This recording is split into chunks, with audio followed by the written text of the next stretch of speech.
Hello and welcome to another edition of the For the Love of Creatives podcast. I'm your host, Dwight, joined by our other connections and community guy, Maddox. And today we are joined by Dr. Tricia Seymour. Welcome to the podcast. Would you mind telling our listeners a little bit about yourself?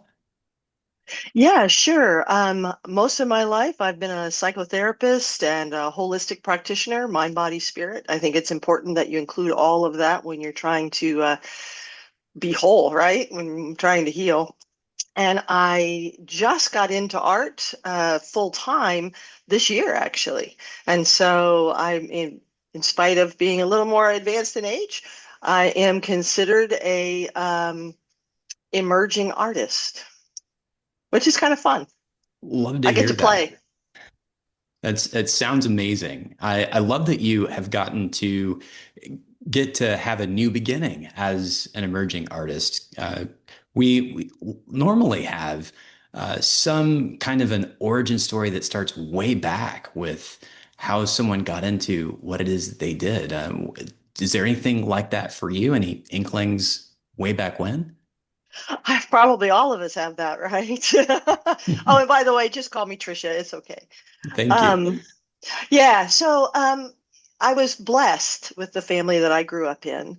They were hardworking middle class. Mom stayed home when I was younger, but actually, she was very much an entrepreneur. And so, even though she stayed home with us, she actually went and got bookkeeping jobs in the 60s, and she would go to businesses and pick up their books and bring them home so she could be with us. So it's not that she didn't work. She worked all the time, but they were really good at giving to the kids. It was myself and my sister were primarily there. I have a two half siblings, but they didn't live with us. And so they made sure, my mother specifically, who was a very creative person, made sure that I had the chance to try anything I was interested in. So I got to play, let's see, I got to do the accordion, the violin, the piano, I mean, the gamut, the trumpet, the glockenspiel, the drums. And she took me to theater and she took me to the arts and I got to see ballets and I did ballet. I mean, it wasn't that I was always busy. And I do want to make a big point here. I believe now as an adult, my parents actually sacrificed a lot. Hmm, very emotional. They sacrificed a lot so I could have those experiences, which molded me into who I am today. And so she took me to pottery classes. I mean, just an amazing experience that I was very blessed to have. Now, I will tell you that as a kid, I actually knew from about fourth grade that I wanted to go into psychology. And one of the things that I think is important is I love, I'm sorry, I'm getting all excited. Uh, You're doing great, this is Trisha. great. Just keep talking. We're loving it. Yes. This is Ah, like gravy on a hallelujah. biscuit. Thank you so much, Maddox. I love your definition of creativity. Creativity to me is anything that you make, whether you're a baker or a cook or um, my dad, who was an engineer, was creative because he was a mechanical engineer and he was able to take something from an architect and with his team create a building out of it, do drawings. I mean, yeah, maybe there were lines and stuff, they had old boards, they didn't have, computers, but he too was creative. He was able to draw buildings out of his head. I just think that's amazing. So creativity to me is anything that you make, anything you create. So when I was young and when I was in, like I said, elementary school, I was very shy, like couldn't talk to a soul. I played by myself. My mother used to go outside and play with the neighbors. And I'm like, I just want to stay here in my bedroom and play with my dolls. So I went outside one time, and one of my adult neighbors was having a hard time with her. marriage, her kids, her life. I really don't remember the specifics. But because I was so shy and quiet, I was a really good listener. Mhm. And she looked at me and said, "You are such a good listener. You should be a psychologist." And I went, "A what?" And I realized at that moment that was what I wanted to do with my life. So I wrote a paper in fourth grade on the difference between a psychologist, a psychiatrist, what was psychotherapy. And I stuck with that because I knew that was it. But I also knew that in doing that, I could touch into my intuition and to be able to understand what was happening in the other person. I know, Maddox, you've mentioned before, and I'm sure you too, Dwight, how sensitive you are, and you can feel the emotions of other people. You can sense what's going on, even if they don't say it. Mhm. And I found myself in that space in fourth grade, being able to sense what was happening in other people's lives, children and adults, being able to know what to say or not say, or as I grew, able to know what questions to ask to elicit what they really were feeling That that they that might not ability even know. that ability is definitely a double-edged sword. It is. It comes with a certain level of challenge and pain, and then it comes with certainly a level of being such a gift and such a joy. I I, Hmm. I want to backtrack for just a minute, Trisha. Are your parents still living? Oh, no. Mm-mm. My father died a while back, and my mother died just a few years ago. She was 96 years old. Do you think that they were aware of the impact that all of the opportunities and the art and the getting to try things, do you think they really realized the impact that that would have on you long term? They I intended would, well, but yeah, I just wonder sometimes yeah. because that generation wasn't particularly known for being a highly evolved or aware generation. Mm-mm. Right. I think that for my father, it was more about allowing my mother to do what she wanted. And I think for my mother, she had such low self-esteem. She did not feel good about herself. My mother actually was very creative. She also she wrote poems, she wrote short stories, she did art. She uh, she put on plays and theater, and I got to do theater and stuff. She made the costumes and the makeup, and she wrote the scripts, and she directed all at our church. But still, she had quite huge productions. Matter of fact, at her funeral, they talked about her as being a director of huge productions at the church. And so I think she just wanted me to find what made me happy. And so I want to be clear. She did not make me do all those things. You know, I'm afraid sometimes parents today push their kids Oh, into, oh, you have to yes. play soccer. Oh, you have to do this. Oh, you have to do that. She didn't make me do any of that. Neither of my parents did. They asked me, what would you like to try? What would you like to do? And the theory was, if you like it, keep doing it. If you're good at it, keep doing it. If you don't like it, stop and try something else. So the word failure was not in my home. And it wasn't because they pushed me to not fail. It was because they allowed me to fail and said, it's okay, try the next thing, which I think is really cool. And again, What like a you said, gift. my parents were baby boomers. I don't know. My mother and dad grew up in the Depression. I don't know any parents at that age that really did that, so They that's kind of they cool. were ahead of their time for Yeah, sure. they were definitely, and I'm grateful for that. Yeah. You know, when you spoke of the neighbor lady who told you you should be a therapist, we never know how the words we say to another can impact somebody so deeply. Hmm. She said that off the cuff, not thinking anything Right. about it. Right. And here you are all these years later, Hmm. a lifelong career doing exactly what she said. Oh, you should be a. I know. Right. You never know how you impact another person. And so it's always important to keep that in mind when you're with others. Yeah. to be uplifting and positive and supportive. But even to children, you just don't know what you say and how it might affect them in Yeah. both positive or negative, Absolutely. right? That's right. I was reminded that there's a reason that we call it spelling. And it's because there is a weight, there is a charge with the words that we use, and Hmm. we need to be very careful with them. Hmm. Yeah, we cast spells. That's I like that. pretty clever, Mr. Dwight. So when she planted the seed and all you could think about was being, a therapist, did some of the creative stuff kind of go by the wayside a little bit? Actually, no, because again, I was just a kid.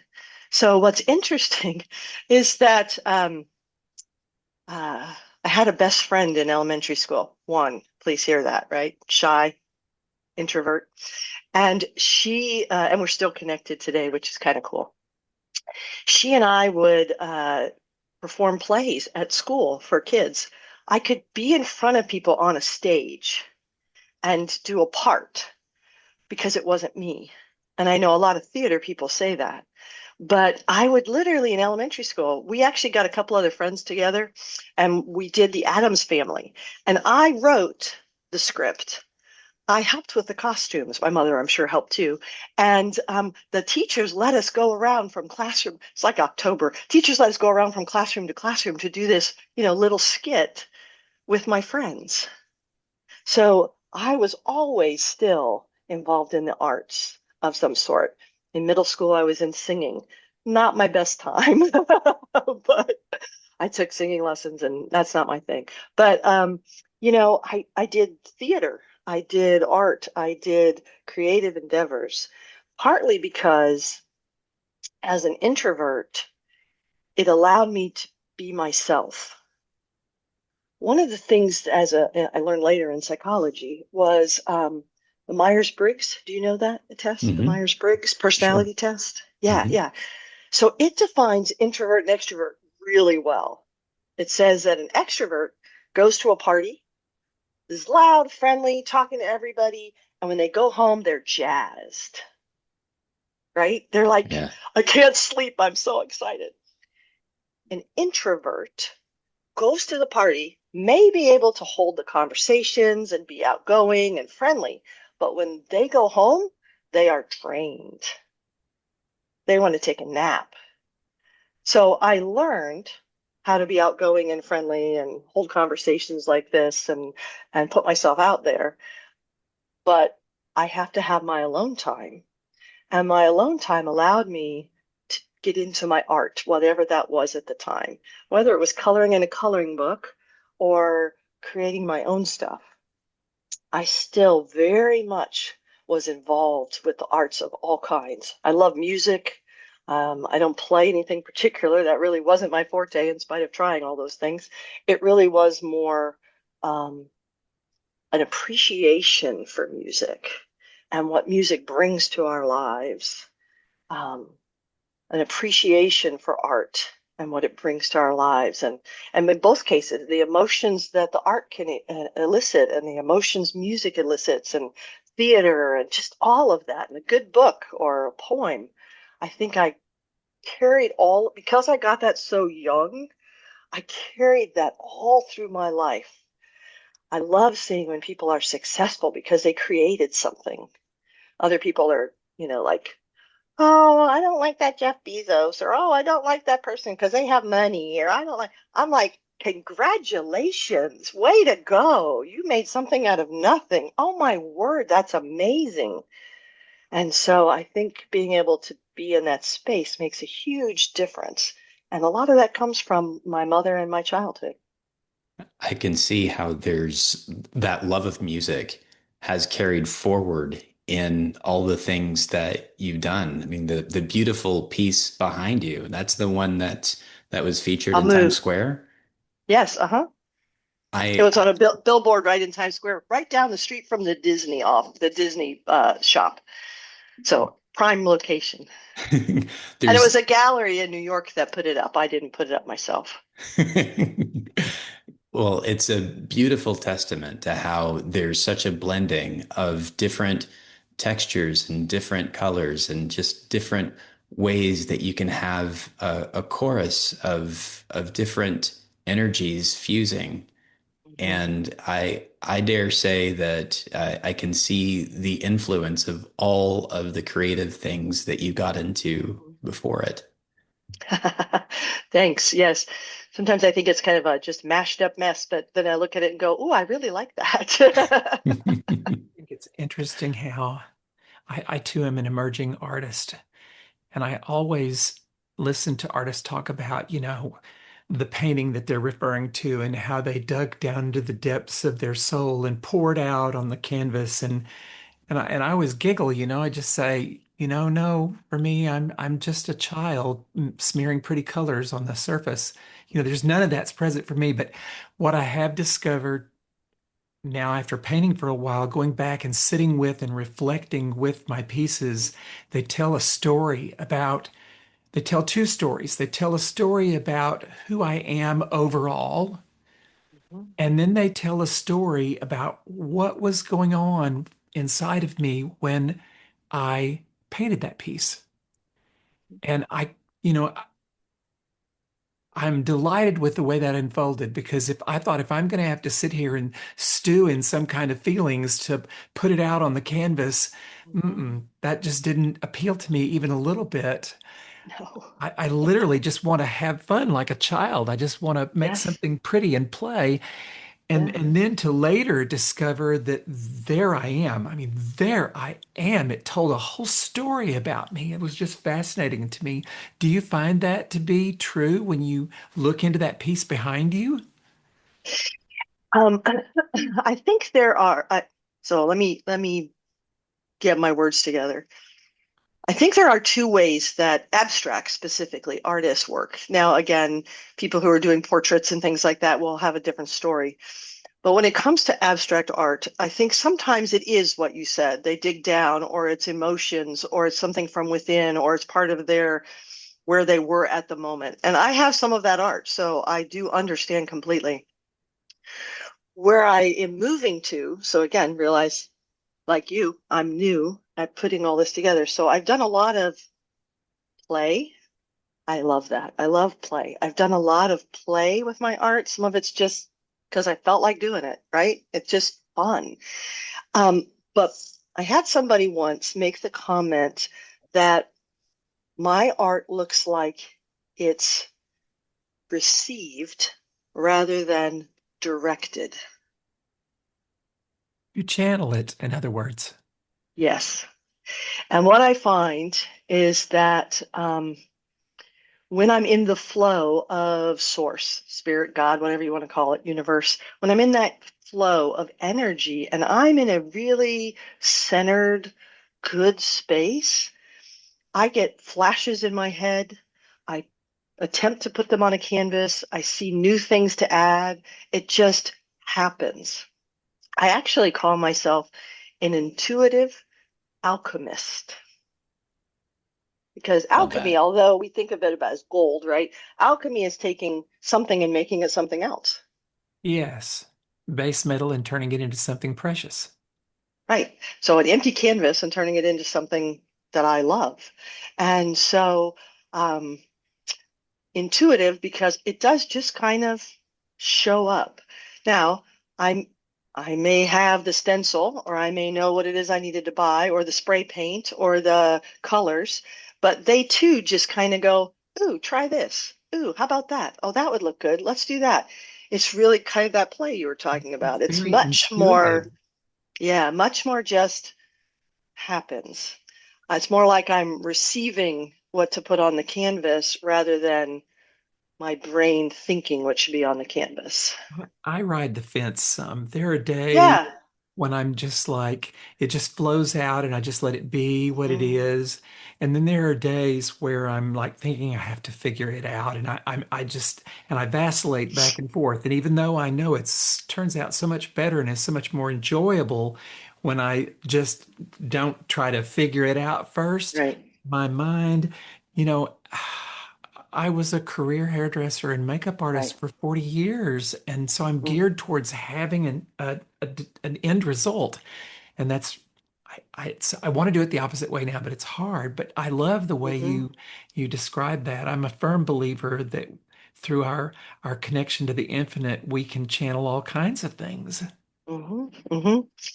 Yeah, and I think that's how it works. I think when you're open to that, that's exactly the way it takes place, is that you're channeling, you're bringing in, you're creating something that hasn't been there before. I see a lot of artists attempt to mimic another artist. They want to be a Pollock, or they want to be a Kandinsky or whatever. And I just think, why? Why not be a Tricia? Why not be a Maddox or a Dwight? Yeah. We already Yeah. have a Kandinsky. We don't need another one, Exactly. right?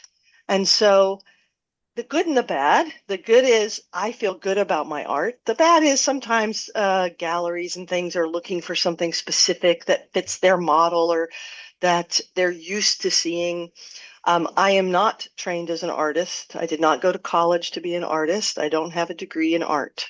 I have lots of classes I've taken because I love to learn, right? Online, all kinds of things. But I don't know the rule of thirds and the color wheel and how you blend and all that. I've tried to learn some of that, but in my mind, I just do what shows up. And that's how I've lived my life, really, and done everything. Um, Much like a hairdresser, you have to know the skills, right? You have to know how to cut hair. You have to know how to make layers. You have to know how to do color. But when it actually think about it, when it comes down to doing it, it is an art.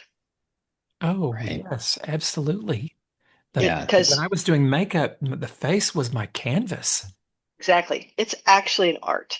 So I know that I had a friend who was a musician, percussion musician in a symphony in Minnesota. It's what she made her living at, was being a percussion musician in a symphony. She looked at me one day and she said, "You know what? I am technically good. I've made my living in a symphony.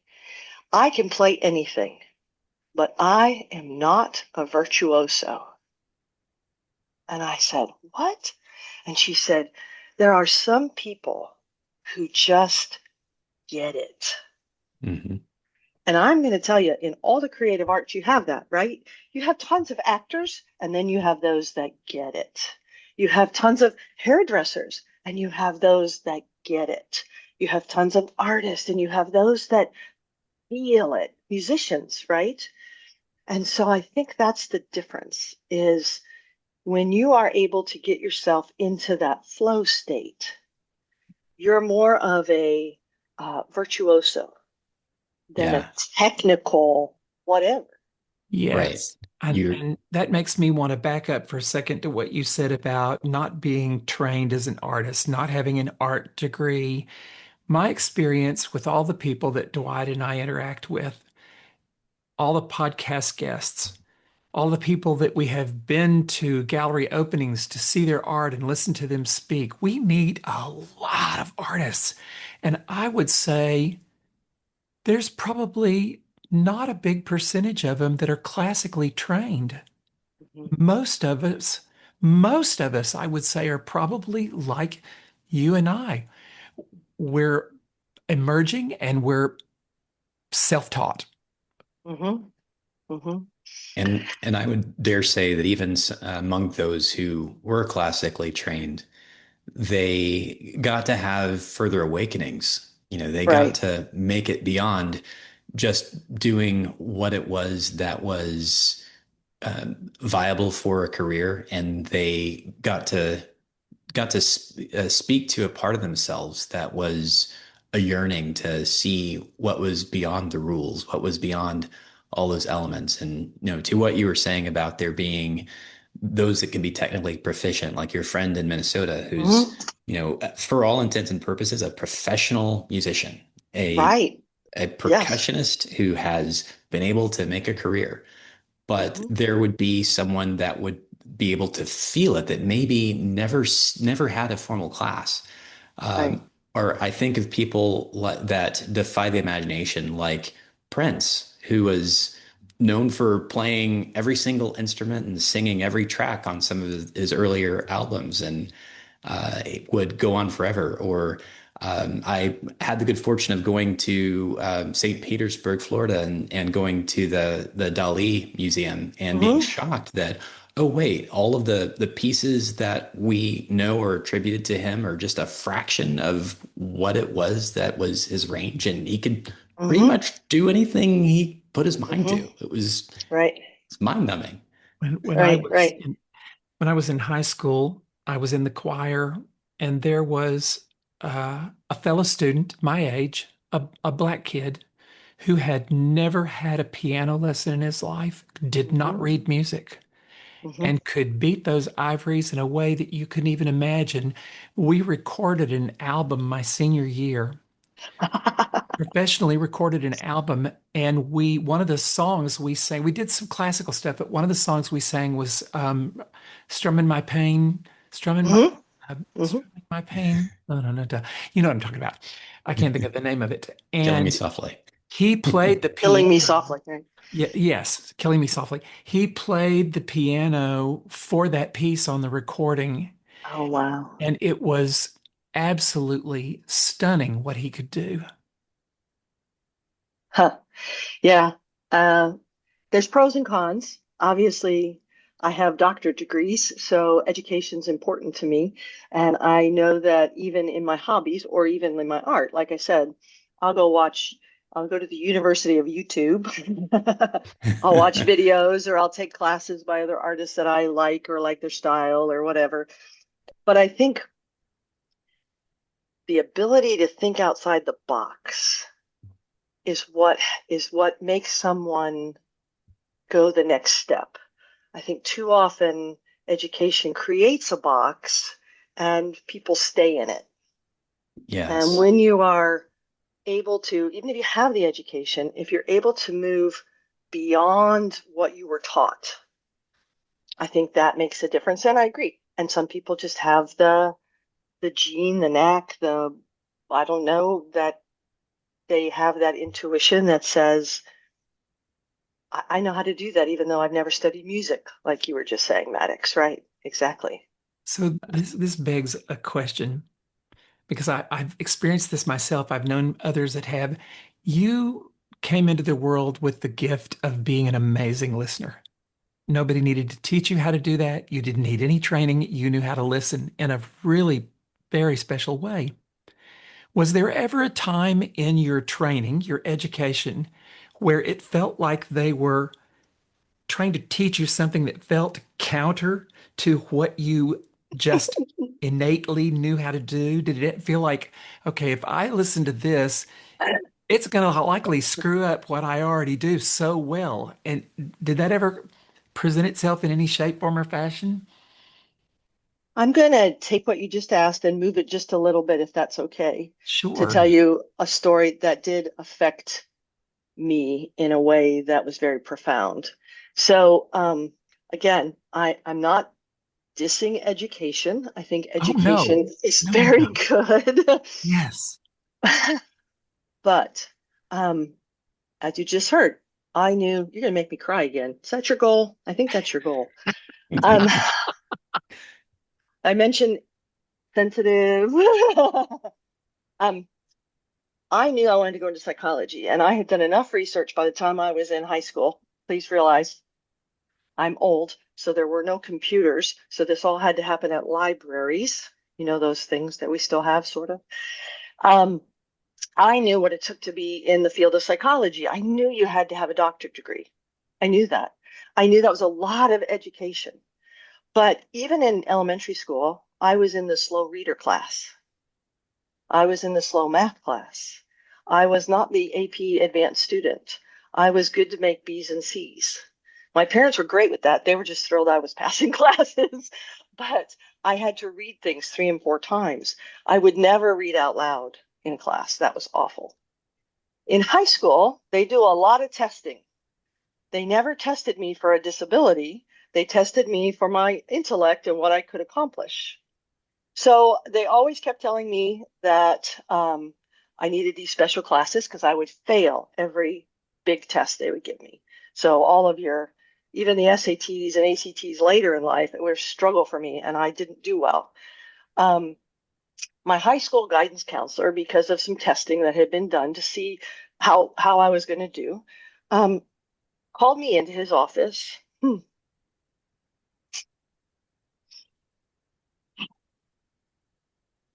Take your time, dear. I hadn't planned on this part. And he said, "What are your plans?"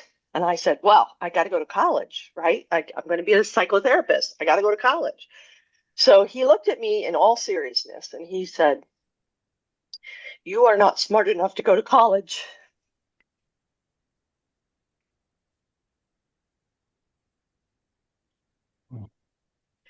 You will fail out your first semester." This is a guidance counselor.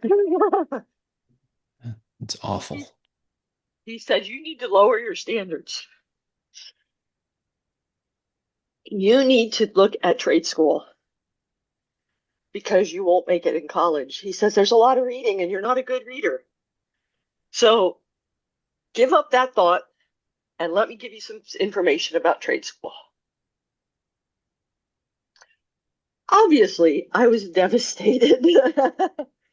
And I went home to my mother and was sobbing and told her this. My mother has also been my best cheerleader in my life.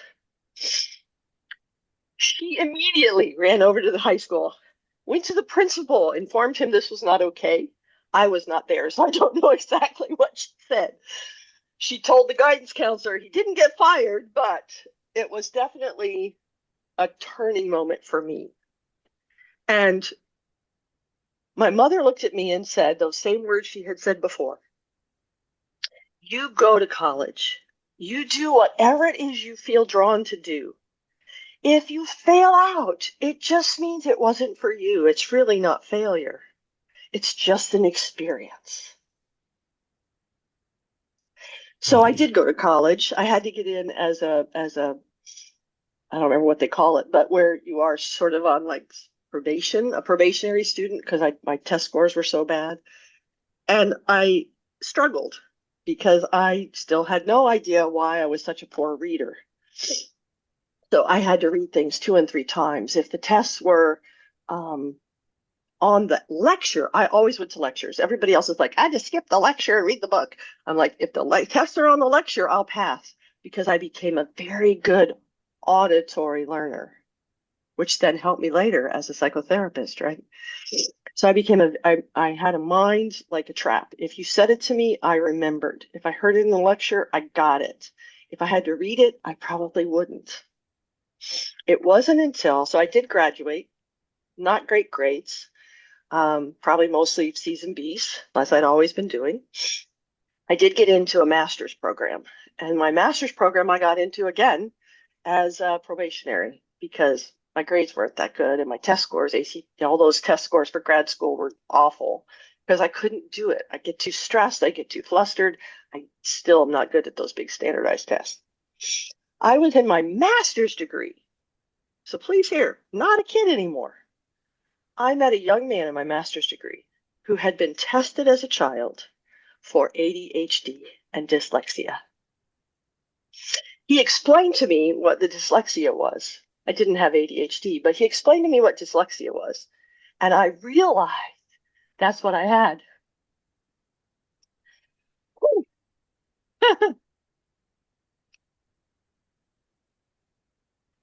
I am so grateful that they test kids young now, because had they known that when I was in elementary school, my life would have probably been different. But the young man who, I don't remember his name, in grad school, shared with me his techniques he had learned because he had been diagnosed as dyslexic. And that made such a difference for me. I aced, as in A's, through my master's. I aced, as in A's, through both of my doctorates. But I will tell you, every time I walked across the stage, I waved my diploma and really wanted to go back to that high school guidance counselor. But what it did was it told me, don't listen to other people. Do what your heart says to do. Go where your heart says to go, and it will work out the way it's supposed to. And that lesson stayed with me. So I now, as an adult, thank that guidance counselor for That having was going said to be my that. next question. I don't hold grudges. I just thank him because he may helped make me who I am today. I will do whatever it takes. I will think outside the box. I My brain doesn't work like other people's. And in doing that, I've been extremely successful in my career and in my education as a serial entrepreneur because I got the lesson the hard way, You know, but got it. you pushed through because you wanted to prove him wrong. You know, you want, and it just as could have easily, with another person, landed where it knocked him down and they never got back up. Right. So he was, You're, we don't want to give him a free pass here. I get that you're No. grateful, and I would be grateful too because it worked out for you, but we have no idea how many other people he said I'm something similar aware. to that didn't Yep. have such a lovely outcome. And who knows, maybe they would, if it had knocked you in the other direction, you'd have ended up in trade school, and at some point there would have been a moment when you would have discovered, oh my God, how interesting it is that the universe redirected me. You'd have found something Right. else that you would have absolutely loved and been absolutely fabulous at. Possibly. Yes, I agree. And I think that's part of it is to um, allow the things to show up that need to show up for you. Definitely. Yeah. Yeah. You never well, know. I I hope that if by chance there is someone who's listening who's had a few hard knocks, a few people in positions of authority who have Mm. punched them down, that they can hear what you went through and appreciate that there's a light at the end of that tunnel, no matter how long. I Yeah. mean, look at where you are now. Well, I think the cool part is it set me up to be okay with rejection. Again, not saying I love it. Please no, nobody does. Excuse me. But it set me up to know who I am and what I want and where I'm going, regardless of what the world says. Well, and talk about overcoming spells. I mean, for anyone that's just casually listening, you've got some stats to be proud of. I mean, last year was a good one for you, and the Well, yes, year prior. and as an artist, definitely. The other thing along that, and I'll come back to that in just a moment, Yeah. but I just wanted to say is that what I ended up doing, because as a psychotherapist, I was in private practice, was being a serial entrepreneur and have been extremely successful. My education, my EDD, my PhD is in counseling psychology. My EDD is in actually instructional technology, which is how you make online classes. And my husband and I started an online education business when nobody was doing online education. And so we got a lot of, you don't know what you're doing. You don't have the right degree, even though I had a PhD at that point. This is what's this online stuff? This isn't real. Is this real education, right? So I think when you've had struggles in your life, whatever they are, it can make you, I agree with you, Maddox, it can make you more resilient to handle what comes later. My mother actually, I was very much an adult, and she looked at my husband and I one time and said, I don't understand how with all the rejection you get, you stay so positive. Well, And she's largely responsible for that. ex- I mean, exactly. there's a pattern here. If we look at how she raised you not to see it as failure, but to Right. see it as a learning lesson, as new opportunities. And then the counselor, in a really backhanded way, reinforced that Hmm. because you just didn't see it as failure. You saw it as a learning experience. And where do I go from here? It was a what do you call it? Not a sounding board, but a springboard. Yes. Yeah. It goes back to the question you asked earlier, Maddox, and that was, did they know what they were doing? I'm going to guess since you just said what you did and I said what I did, she had no idea what she was doing. My mother just did the best she could. But you're right. What she did was she gave me the foundation to say rejection or somebody telling me I'm crazy or I don't know what I'm doing or what you're doing is wrong. I just go, yeah, okay, and move on Yeah. because I know what I'm doing is right inside of me. It's what I've been Yeah. told to do guidance wise. It's what I've been led to do. It is what is right for me. Tricia, I want to put some emphasis on this for our listeners because this is huge. Would you say that again, even if you don't say it exactly the way you said it, say it a different way, but the piece about I can't even repeat it now. I'll just let you do it. What you just said, it's gold. I think our listeners really need to hear that again. It's not I about have to remember. Go ahead. it's not about failure. Well, it's not Well, about what happened to you. It's about what you make of it, right? So, as a psychotherapist, I dealt with people that had trauma in their life, massive trauma, um, and from childhood. And I saw those who were able to take that and go deep inside and heal that and move on and become tremendous in whatever they wanted to do. And I saw others, as we've all mentioned earlier in this podcast, who crumbled under it and couldn't move beyond. And I think it's important that you look at everything you've experienced as making you who you are today. So, someone who's had extreme problems or setbacks or traumas, it made you who you are today. And when you can see that and you can honor who you are today, it helps you in so many ways be the best person you can be. yeah, I think we can learn a lot from nature. There are so many examples Hmm. of how when you just look at the models that we have for life, there are turtles that are hatched from hundreds of eggs and they're abandoned by their parents and they have to Hmm. survival is part of that project. It's the same thing when we're looking at when a when a butterfly is making that final transition. It's so important that they fight their way out of that cocoon because it's in hitting that resistance that they are going to be ensured that they're going to be able to make a flight. Uh, Exactly. So, Tricia, you had a fabulous year last year. Oh, We're in yes. January of 2026.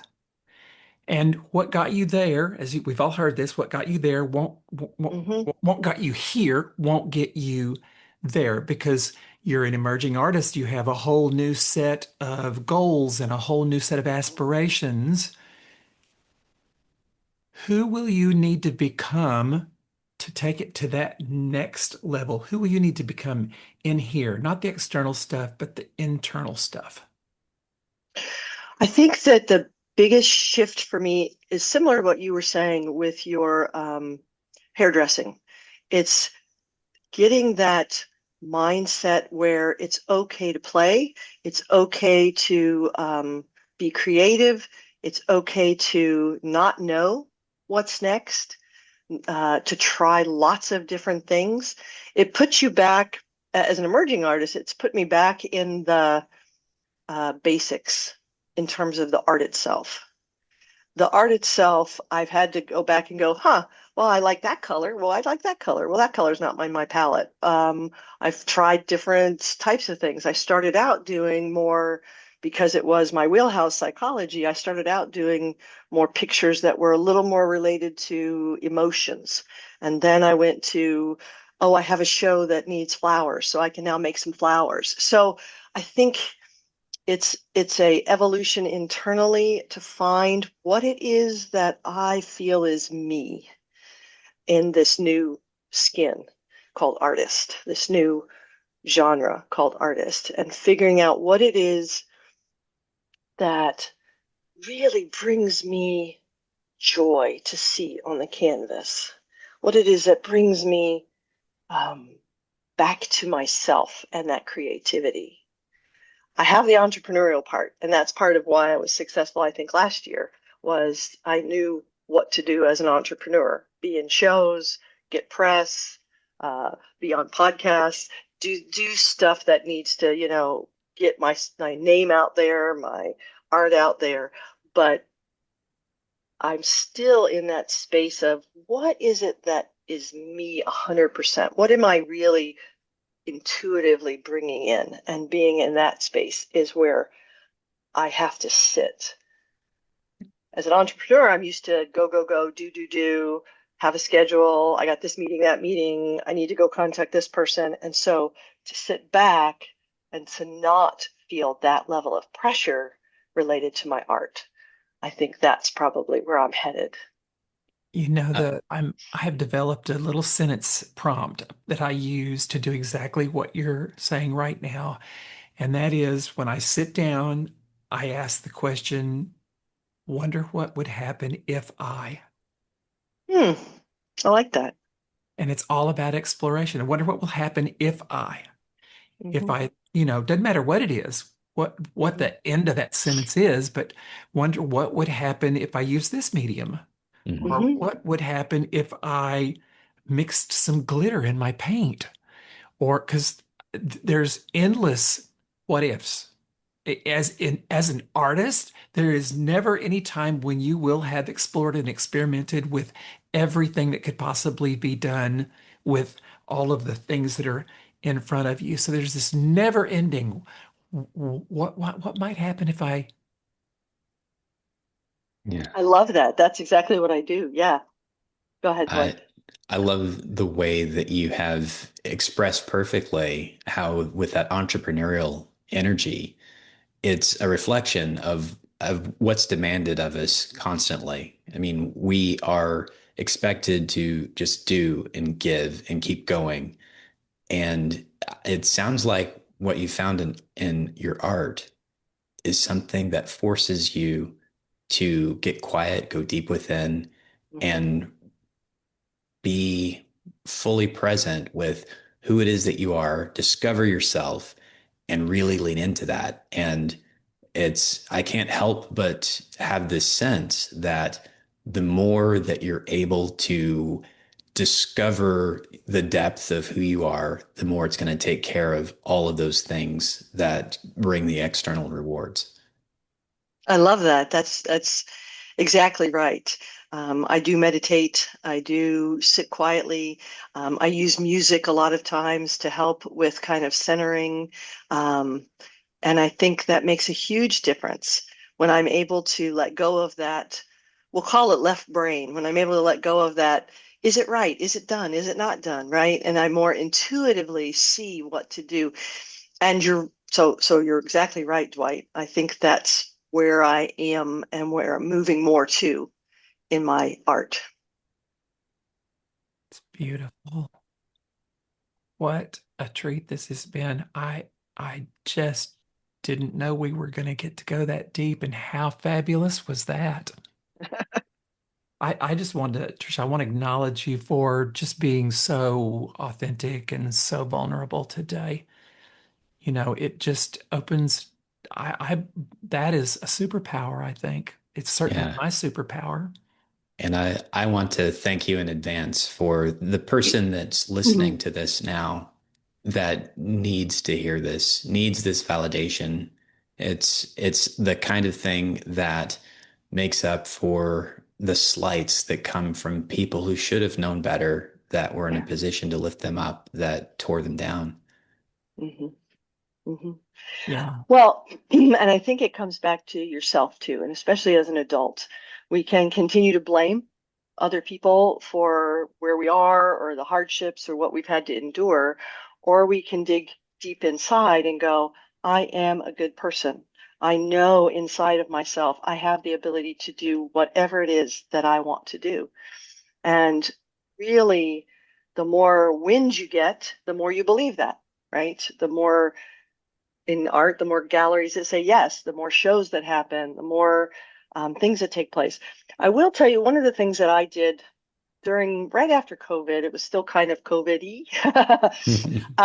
was I started thinking I was ready to get, because I wasn't in practice and business was online, so it wasn't a big deal. I had a lot more free time. And I said, I wonder what art medium I could look into that would move me from my left brain to my right brain. And as a psychologist, I want to be clear, it's not that clear cut. Everybody is both left and right brained, even if you tend to lean one way or the other. And finding a good balance between both is really important. But I knew that my left brain was huge, having been that entrepreneur and going and doing all that. And I had, I'll say, neglected in some sense, but not really. Not encouraged as much of my right brain as I wanted to have that good balance. So I found fluid art. Fluid art is where you have zero control. You put paint on a canvas and you move the canvas around, or you use a blow dryer and move the paint around, and what you end up with in most cases has no similarity to what you thought you were going to have. But for me, doing that allowed me to not only play and have fun, but truly just go, I have no idea what this is going to look like. I'm just going to get out of my way and find that good space of internal and spiritual connection and all of that. And it made a huge difference for me moving into that genre. I will say the other success I had was in the last couple of years, because I did the fluid art. I sold a lot of that. I actually have sold over 100 original art pieces. And so that makes a difference too when people are buying your stuff and there's validation that you're on the right track and you're doing something that people like. Even if other people are like, oh, my 5-year-old could do that. I'm like, great, give your 5-year-old a brush, encourage him, please go for it, right? Yeah. But I have to be okay knowing that some people look at my work and think, as with all abstract work, and think that it is childish. And I, like you, Maddox, want to say it's childlike. It's child play. It's something that brings joy. I want people to look at my work and, yes, become contemplative and think about it, and because I do feel like I'm channeling it, but I want them to also just smile when they see my art, like, wow, that looks cool. And then maybe go deeper, right? But Yes. I think that's real important. I talked to somebody recently, and I can't remember off the top of my head who it was, but they said when somebody said to them, my 9-year-old could do that, her response was, but he didn't. Yeah, no, I right. did. Right. I know. I know. And there are a lot of people that do that, especially on social media. You have a lot of the very famous people who are making lots of money in their art, and they have the dissers, the people who are trolling and just saying negative things about them. And you have to take it with a grain of salt because I'm not for everybody. I know that.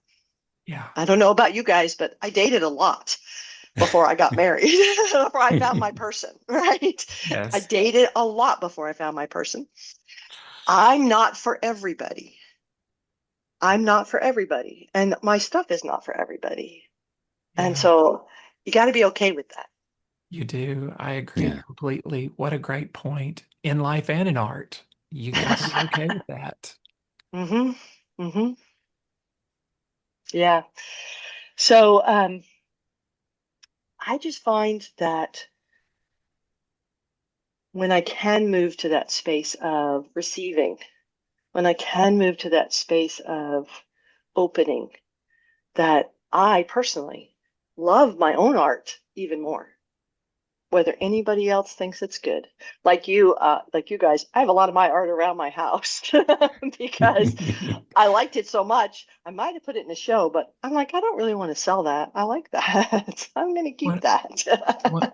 one of the decisions that I made when I started painting was that my goal was to create art that took my breath away. I didn't care if it Mhm. took anybody else's breath away. Exactly. Exactly. And I think that's the key. Like I said, when I was coming into, so again, I've played with art all along. When I came into 2025, I came in with the concept that I was going to get a brush in my hand, I was going to do more, and I did things specifically for specific shows. I will tell you what's interesting is some of the pieces I made for a show that got in a show, I've painted over. I didn't like them. I brought it Mhm. home after the show. It didn't sell. I brought it home after the show and I went, I didn't like that. And I literally painted over the canvas. So I have quite a few paint overs, like the masters. You know, they say if you go some of the masters, Rembrandt and things like that, you look underneath, they have paint overs. I'm like, yeah, I don't like it. It was in a show, that's nice. But I'm going to paint over it. I'm going to make something I like. Yes, And I yeah. love that. Yeah, Mm-hmm. that's a great data point. Mm-hmm. Mm-hmm. So it is a lot about self self insight. Mhm. In psychology, there's Maslow's levels of hierarchy. If your audience doesn't know that, they can look it up. But it goes from, safety and money and security and all that. And at the top is self-actualization. What's interesting, and this is an interesting point most people don't know, is that after Maslow's death, his widow found some of his writings. And in his writings, he said, I was wrong. There is another piece, a capstone that goes on top of this pyramid of self-awareness and of how we grow and evolve. And he said the final piece is being of service. That makes sense. That's amazing. The final piece is the give back. Yeah. So I know you guys talk a lot about community. Hmm. Again, as more of an introvert, which a lot of artists are, I don't have a big community. I don't go out and party anymore. I don't go out and have brunch or lunch or dinner. I love doing that, but I really don't do it a lot.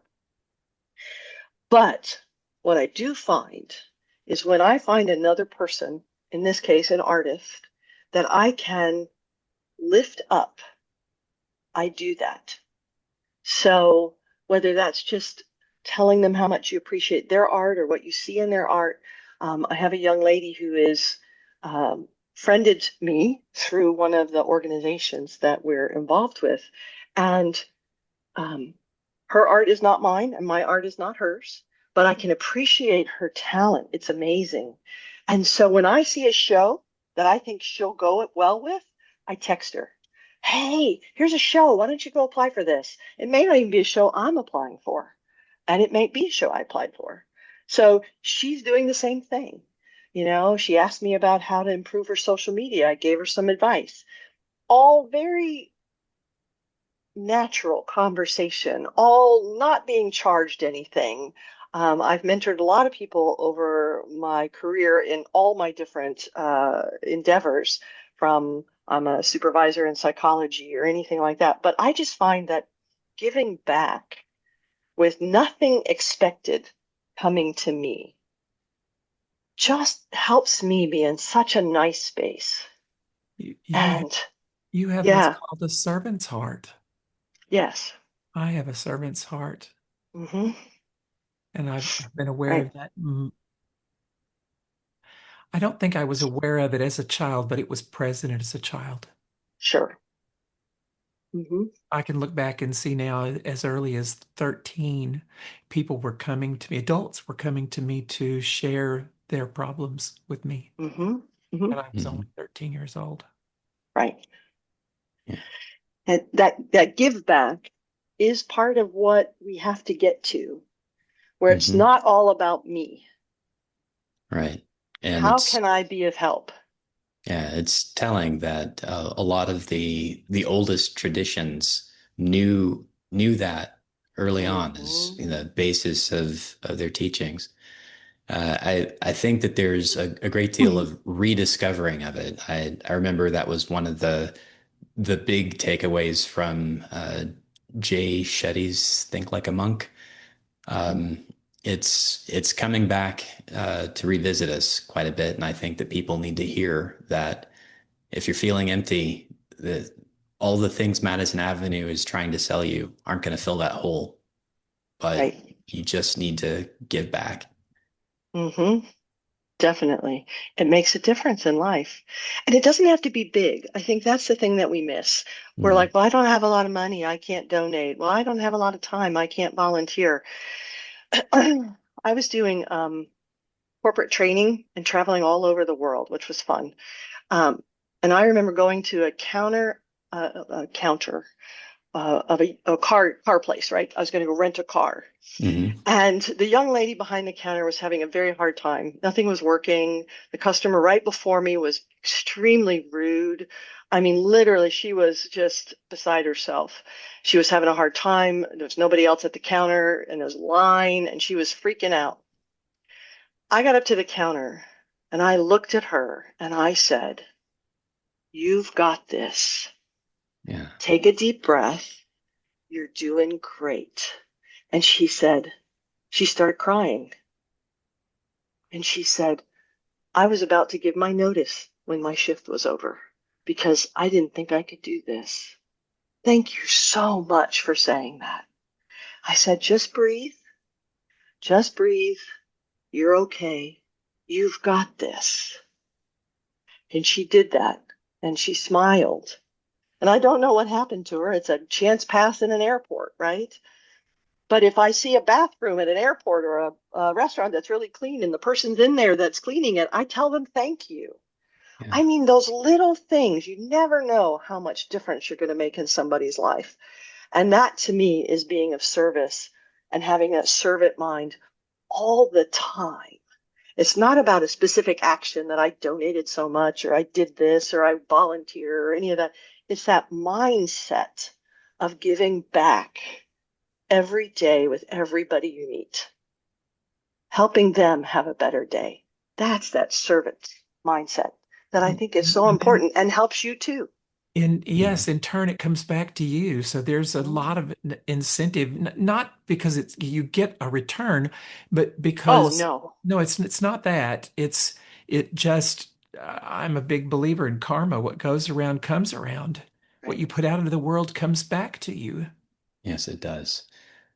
Well, this has been a wonderful conversation. I'm so glad that we got to do this.